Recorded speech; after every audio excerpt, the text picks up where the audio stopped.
ফেসবুকের গুনাহ থেকে বিরত থাকার চেষ্টা করুন।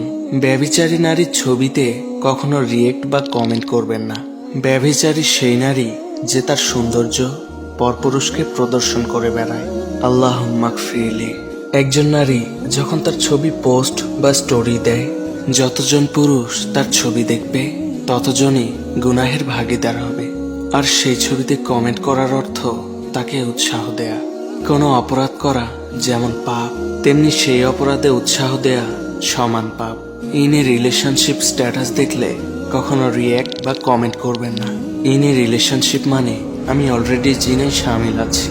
সেই স্ট্যাটাসে রিয়্যাক্ট দেয়া বা ভালো ভালো কমেন্ট করার মানে তাকে আরো সেই কাজে উৎসাহ দেয়া।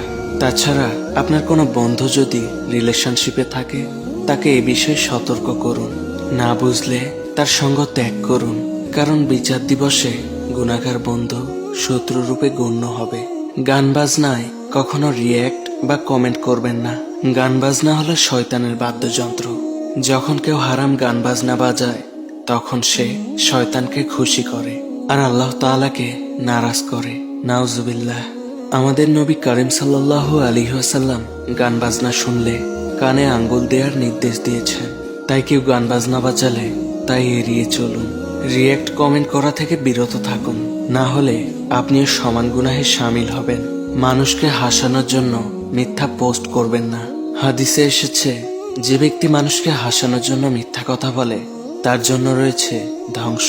মানুষকে একটু হাসানোর জন্য নিজের গুনাহ বাড়াবেন না।